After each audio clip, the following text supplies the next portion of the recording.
Merci, bedankt Frank, proficiat, Mark, Jacques, Frank en bedankt voor de uitnodiging. Ik ben heel blij om hier aanwezig te zijn.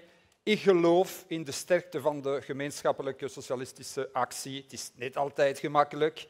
Ce n'est pas un long fleuve tranquille, comme on dit en français. Maar als wij samenwerken met onze goede vrienden van Vooruit, met onze goede vrienden van de Mutualiteit en de vakbonden, zijn wij altijd sterker. We hebben de minimumpensioenen kunnen verhogen, de minimumloon kunnen verhogen na 12 jaar, de gezondheidszorg kunnen herfinanciering, de BTW op energie kunnen doen dalen enzovoort. En dat zou niet mogelijk zijn geweest zonder de gemeenschappelijke socialistische actie. En dus, je continuerai toujours à défendre l'action commune socialiste, mais surtout quand c'est difficile, parce que je pense que c'est justement quand on a des liens forts qu'on peut s'engueuler, comme dans une famille, comme dans une fratrie. Merci donc de m'avoir invité à cet événement. Je suis vraiment ravi d'être là. Je suis très honoré de pouvoir m'exprimer juste avant Jeremy Corbyn, qui est encore l'une des voix les plus inspirantes de la gauche socialiste en Europe ces dernières années. Je prends ça comme un grand honneur. Et je te remercie de m'avoir proposé de vous dire quelques mots de la question de la transition climatique. Parce que je pense que c'est en effet un enjeu que nous, les socialistes, nous ne sommes pas encore suffisamment appropriés jusqu'ici et qui est un enjeu non seulement absolument fondamental pour l'avenir de l'humanité, mais qui est une véritable question sociale, qui est même de plus en plus une question de lutte des classes. Les ravages causés par le dérèglement climatique, il ne faut même plus en parler. On le voit tous les ans, on le voit tous les étés, on voit les incendies, on voit les feux de forêt au Canada, on voit les inondations, on voit les désastres absolument terribles en Somalie, au Pakistan, et on l'a vécu ici, en ce compris chez nous, en Wallonie, avec plus de 40 morts et des milliers de personnes qui ont tout perdu. C'est donc une catastrophe dont on a longtemps pensé qu'elle ne nous touchait pas directement, que c'était quelque chose de lointain, qui arriverait dans longtemps et dans d'autres régions du monde, et nous voyons aujourd'hui que non, ça nous touche ici et aujourd'hui. Et c'est une catastrophe qui est fondamentalement une question sociale et une question d'inégalité. J'ai effectivement commis un petit bouquin sur le sujet pour essayer de faire connaître ces chiffres et qu'ils s'enfoncent dans nos conceptions et dans l'imaginaire collectif. Il y a une triple injustice fondamentale autour de la question climatique. Il y a d'abord une injustice de responsabilité. 1% de la population mondiale, les 1% les plus riches de la population mondiale, émettent à eux seuls 17% des gaz à effet de serre, c'est-à-dire 1,5 fois plus que la moitié la plus pauvre du monde. 1% émet 1,5 fois plus que la moitié la plus pauvre du monde. Et elle est très largement responsable, historiquement, mais aujourd'hui encore, de ce phénomène et des conditions dramatiques que subissent celles et ceux qui vivent les conséquences des dérèglements climatiques. Il y a une deuxième inégalité, c'est l'inégalité d'exposition. Qui sont les premières victimes? Les pays les plus pauvres dans le monde. Qui sont même dans nos pays riches les premières victimes? Qui souffrent de la pollution de l'air, avec les conséquences dramatiques que ça a sur la santé? Qui souffrent du bruit? Qui souffre de logements mal isolés, qui n'a pas accès aux espaces verts, à une alimentation naturelle, ce sont évidemment les milieux populaires et les classes laborieuses. Et donc non seulement ils sont moins responsables du phénomène, mais ils en sont les premières victimes et ils n'ont pas accès aux bénéfices d'un environnement sain et d'une nature de qualité. Il y a donc une triple injustice inscrite au cœur de cette question de la transition climatique. Mais la transition climatique, c'est un enjeu qui est à la fois très simple et infiniment compliqué. Très simple si on veut définir l'horizon idéal. Qu'est-ce que ce serait une société décarbonée? Quand on veut définir l'horizon idéal, en général, ce n'est pas très compliqué. On se met à 4 ou 5 autour d'une table, on commande des bières, on discute pendant une demi-heure ou une heure, et en général, entre gens de bonne volonté, on finira bien par arriver à la conclusion qu'il faut un monde où il y a la paix partout, la solidarité, où il n'y a plus de pauvreté, de misère, etc., etc. La vraie question, c'est évidemment de savoir comment on y arrive. La vraie question, c'est de savoir comment, partant du monde dans lequel on est aujourd'hui, on va arriver vers un monde qui est infiniment plus juste et un monde dans lequel il y a infiniment moins de violence et de domination qu'aujourd'hui. Eh bien, la question climatique n'y fait pas exception. La question climatique pose aussi cette question de la transition. How do we get there? Comment allons-nous arriver à cet idéal d'une société décarbonée, qui est une société où chacun pourra avoir accès à tous les bénéfices d'un monde moins pollué, d'un monde où les rapports humains seront apaisés. Et là, ça devient une question beaucoup plus difficile. Il y a deux secteurs qui sont au cœur de cette transition. Tous sont au cœur, évidemment, mais il y en a deux qui sont absolument fondamentaux. C'est le secteur de l'énergie et c'est le secteur des transports. Parce que ce sont les deux secteurs qui sont les clés de l'ensemble de l'économie industrielle telle qu'elle est organisée aujourd'hui. Dans le secteur de l'énergie, la transition est en cours. Et elle se fait de manière presque miraculeuse aujourd'hui, sans trop de casse en matière d'emploi et en matière de défense des trajectoires professionnelles. Il y a aujourd'hui à peu près 65 millions de personnes qui travaillent dans le secteur de l'énergie dans le monde.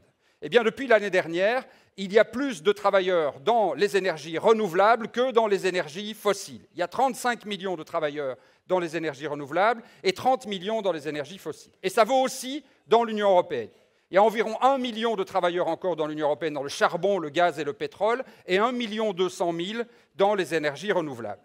Et les perspectives qui sont tracées dans toute une série de grands rapports et de grandes études, l'Agence internationale de l'énergie, l'Organisation internationale du travail, montrent que cette transition peut continuer dans cette direction-là. Rien que dans l'Union européenne, on s'attend à avoir 3,5 millions d'emplois nouveaux dans le secteur des énergies renouvelables à l'horizon 2030-2035. Ça veut dire qu'on est en train de mieux réussir la transition énergétique actuelle que celle qui nous a fait passer du charbon au pétrole.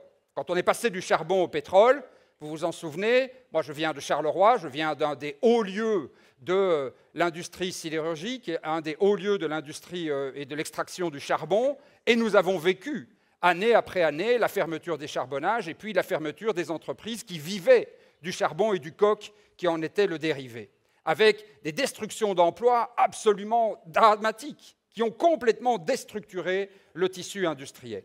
La transition en cours des énergies fossiles vers les énergies renouvelables ne se fait pas avec la même destruction d'emplois. Pour le moment. Mais rien n'indique que les 30 millions d'emplois qui subsistent à l'échelle mondiale et les quelques millions d'emplois, 8 ou 9, qui subsistent à l'échelle de l'Union européenne dans les énergies fossiles pourront facilement glisser vers les énergies renouvelables. Et d'autant moins que le modèle de l'Union européenne est un modèle strictement libéral qui ne peut pas réussir. Le défi est exactement le même dans le secteur du transport. Dans le secteur du transport, j'ai vérifié les chiffres, il y a aujourd'hui dans l'Union européenne encore 14 millions de travailleurs dans le secteur automobile, 12 millions de travailleurs dans le transport routier, 5 millions dans le transport aérien, 500 000 dans l'aéronautique et 240 000 dans le transport maritime. Ça veut dire au total presque 30 millions de travailleurs dans l'Union européenne qui sont actifs dans le secteur du transport et de la logistique. C'est 3 fois la population de la Belgique, presque.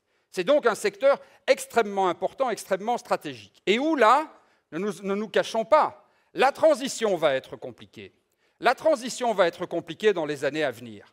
On sait quels sont les objectifs que nous nous sommes donnés à l'échelle mondiale. On sait aussi comment l'Union européenne a traduit ces objectifs.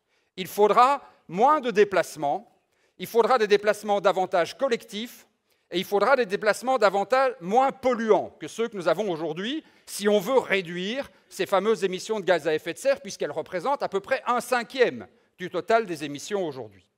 Moins de déplacements, c'est dans l'intérêt de tous. Aujourd'hui, on vit dans une économie terriblement globalisée où on échange des biens à travers les 4 coins de la planète, créant des chaînes d'approvisionnement extrêmement complexes et une très grande vulnérabilité de nos pays à l'égard du reste du monde. Le Covid en a été la meilleure preuve.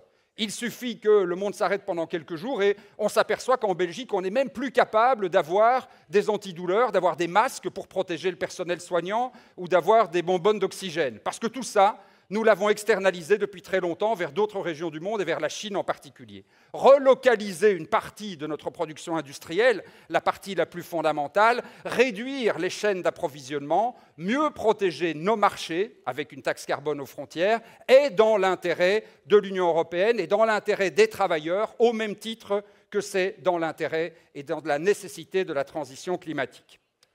Deuxièmement, il faudra non seulement moins de transports, mais des transports plus collectifs. C'est aussi une évidence, que ce soit pour le transport des personnes ou pour le transport des marchandises, le transport collectif est infiniment plus parcimonieux en énergie et produit infiniment moins de pollution et d'émissions.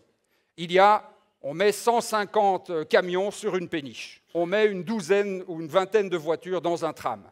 On peut donc fortement réduire le poids que nous avons sur la nature et sur notre environnement immédiat en utilisant moins de transport individuel et davantage de transport collectif.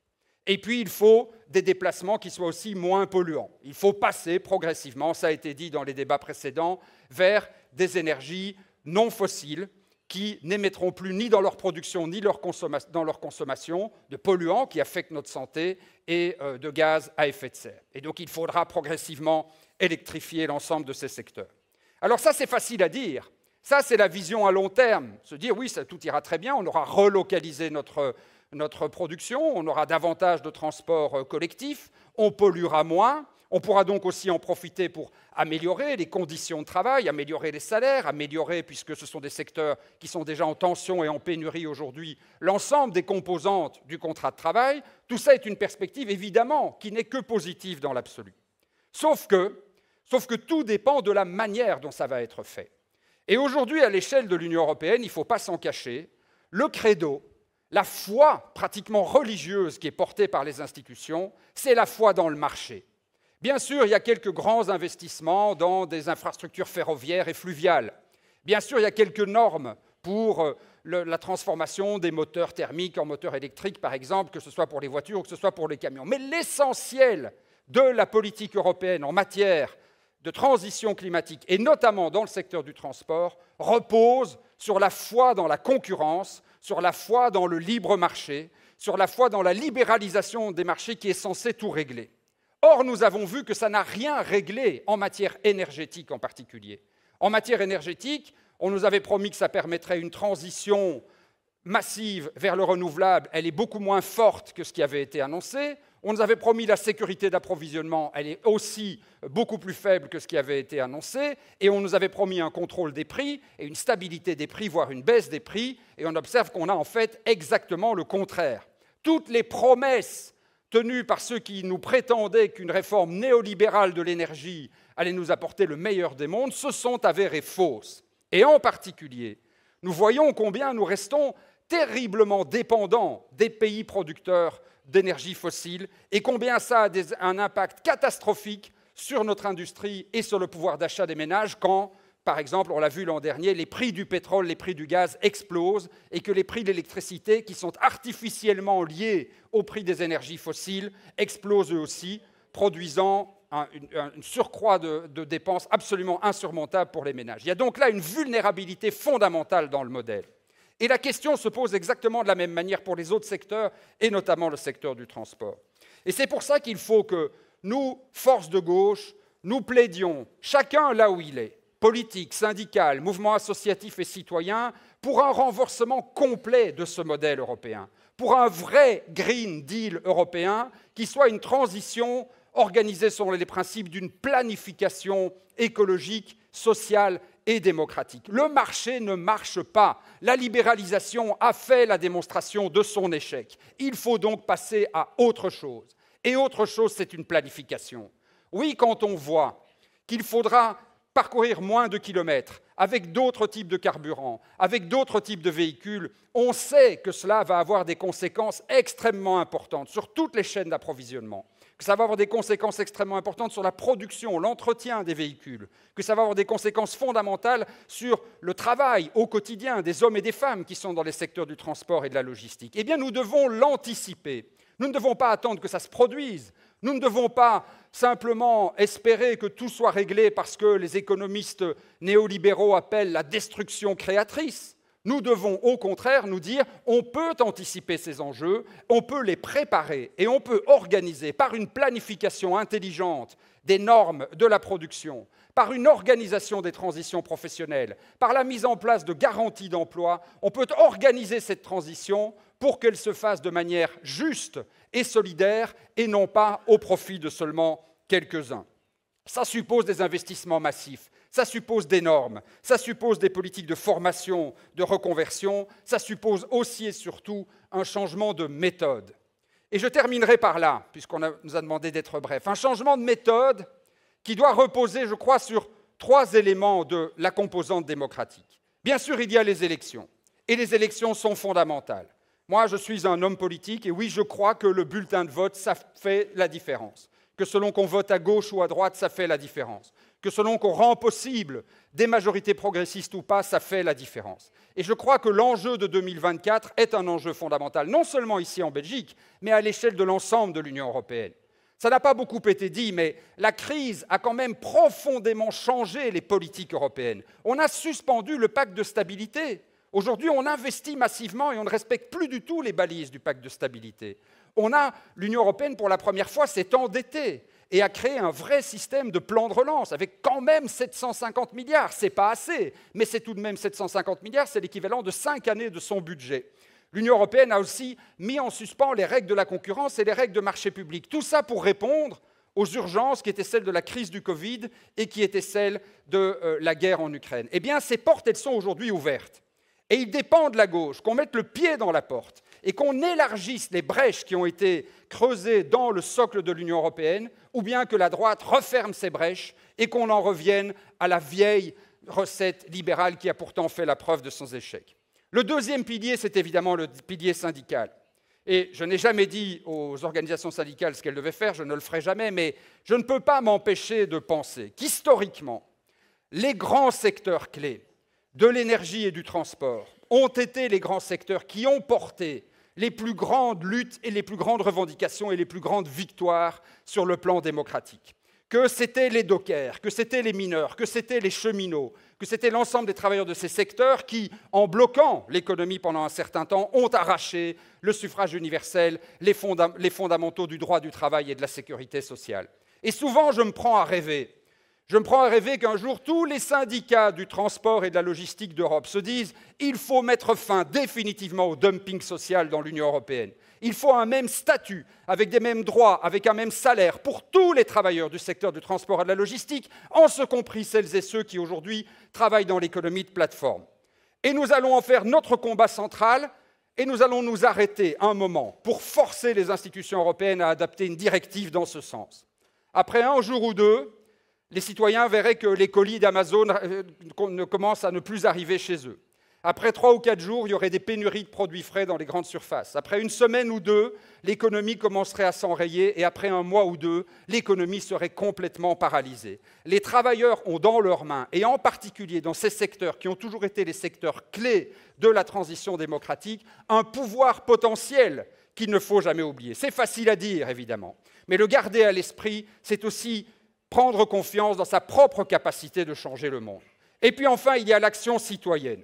J'ai lancé avec quelques autres une initiative citoyenne européenne en vue de récolter 1 million de signatures dans l'Union européenne pour forcer la Commission à déposer une proposition de taxation sur la fortune pour financer la transition climatique et sociale. On sait qu'il faut au moins 2% du PIB dans les 25 prochaines années pour y arriver. Il faut au moins 150 à 200 milliards d'euros par an pour financer cette transition climatique, 3 fois plus que le plan de relance actuel. Eh bien, en taxant entre 0,5 et 3% les grandes fortunes dans l'Union européenne, on peut collecter ces moyens. On a cherché le soutien de la CES, et merci à Miranda et Thierry de nous y avoir aidés. Malheureusement, la Confédération européenne des syndicats, à ce stade, ne veut pas officiellement soutenir la campagne. Ça n'empêche pas que toutes les organisations syndicales membres de la CES la soutiennent. Alors voilà, on a lancé cette campagne, Tax the Rich. Taxons la fortune et taxons les multinationales dans l'Union européenne pour financer cette transition climatique et démontrons qu'ensemble, on est plus fort. Merci pour votre attention.